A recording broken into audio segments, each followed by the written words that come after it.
In this problem, we do need to turn them into improper fractions first. So 7 times 5 is 35. Add 2 more and we get 37. For this one, 6 times 7 is 42. Add 1 more, we have 43. Now our new denominators are 7 and 6, but we need them to be the same. The first number that 7 and 6 both go into is 42. So in this case, this is one of those problems where we ended up needing to multiply them. That is not always the case, but in this case it worked out that way. 7 times 6 made 42. We need to do 37 times 6 to get our new numerator. 37 times 6, so it's be 30 times 6 is 180, and 42 more is going to be 226. 7 times 6 made 42, so we need to do 43 times 7, which is going to give us 301. We have to add these together, so 301 plus 226 is going to be 527 over 42. Unfortunately, we do have some very large numbers, so we are going to have to take some time to figure out how many times this goes in to make our mixed number.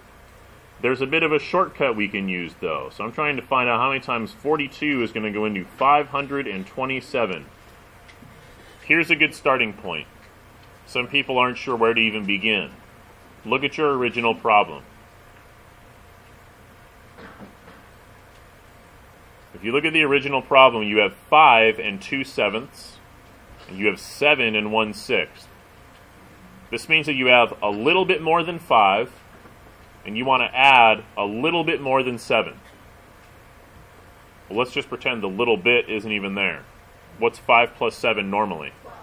12. We should expect our final answer to be a little bit more than 12. It might be 12 and some fraction. It might be 13 and some fraction, but we expect that it is close to 12. So, 12 will be a good starting point for this.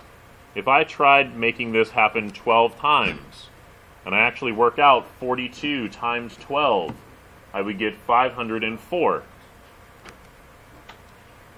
This one's going to work, because when I subtract, I get a number smaller than 42.